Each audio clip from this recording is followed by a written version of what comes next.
Assalamualaikum warahmatullahi wabarakatuh. Hari ini saya akan membahas mengenai teori atom Rutherford. Sebelumnya, izinkan memperkenalkan diri terlebih dahulu. Saya Ahmad Fahri Burhanuddin dengan NIM 13026200081. Oke, langsung lanjut.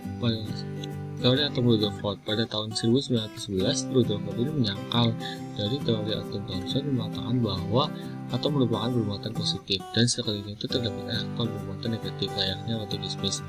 Nah, teori atom Rutherford ini mengatakan bahwa atom mempunyai inti yang merupakan pusat massa yang kemudian dinamakan nukleus dengan dikelilingi awan elektron bermuatan negatif. Hasil penelitian Rutherford ini menyatakan bahwa atom tersusun dari inti yang bermuatan positif dikelilingi oleh elektron-elektron bermuatan negatif seperti planet mengelilingi matahari. Nah, massa atom ini terpusat pada inti dan sebagian besar volume atom ini merupakan ruang hampa atau kosong. Karena atom bersifat netral, maka jumlah muatan positif dalam inti ini harus sama dengan jumlah elektron. Lalu dasar teori atom Rutherford. Teori atom Rutherford ini didasarkan pada eksperimen penembakan inti atom lempeng emas dengan partikel alfa yang dikenal dengan percobaan Geiger-Marsden. Pada saat itu Rutherford ini menyusun desain rancangan percobaan penembakan atom emas oleh partikel alfa yang dipancarkan oleh unsur radioaktif. Nah, ternyata sinar radioaktif ini ada yang dipantulkan, dibelokkan, dan diteruskan. Berikut gambarnya. Eksperimen penembakan inti lempeng emas dengan partikel alfa yang dikenal dengan percobaan Geiger-Marsden. Rutherford menjelaskan bahwa jika partikel alfa ini mengenai inti atom, maka akan terjadi tumbukan yang mengakibatkan pembelokan atau pemantulan partikel alfa.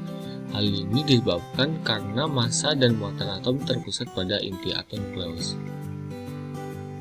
Selanjutnya, penjelasan mengenai bunyi teori atom Rutherford.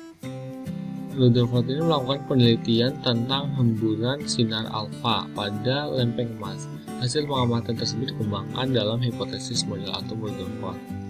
Berikut gambaran dari atom oleh Rutherford. Yang pertama, sebagian besar dari atom merupakan permukaan kosong atau hampa. Selanjutnya, atom memiliki inti atom bermuatan positif yang merupakan pusat massa atom. Berikutnya adalah elektron bergerak mengelilingi inti dengan kecepatan yang sangat tinggi. Kemudian, sebagian besar partikel alfa lewat tanpa mengalami pembelokan atau hambatan. Sebagian kecil dibelokkan dan sedikit sekali yang dipantulkan. Yang terakhir adalah awan elektron tidak mempengaruhi penyebaran partikel alfa. Nah, dari yang dijelaskan tadi, ternyata terdapat kelebihan dan kekurangan dari teori atom si Rutherford. Yang pertama adalah kelebihan model atom Rutherford adalah mudah dipahami untuk menjelaskan struktur atom yang rumit. Berikutnya adalah dapat menjelaskan bentuk lisan elektron yang mengelilingi inti atom. Yang berikutnya adalah dapat menggambarkan gerak elektron di sekitar inti. Selanjutnya adalah kekurangan model atom Rutherford. Yang pertama, menurut hukum fisika klasik, elektron yang bergerak mengelilingi inti memancarkan energi dalam bentuk gelombang elektromagnetik. Akibatnya, lama-kelamaan elektron itu akan kehabisan energi dan akhirnya menempel pada inti. Yang berikutnya adalah model atom Rutherford ini belum mampu menjelaskan di mana sih letak elektron dan cara rotasinya terhadap inti atom. Berikutnya adalah elektron memancarkan energi ketika bergerak sehingga energi atom menjadi tidak stabil. Dan yang terakhir adalah tidak dapat menjelaskan spektrum garis pada atom hidrogen. Terima kasih telah menonton. Sampai jumpa lagi. Wassalamualaikum warahmatullahi wabarakatuh.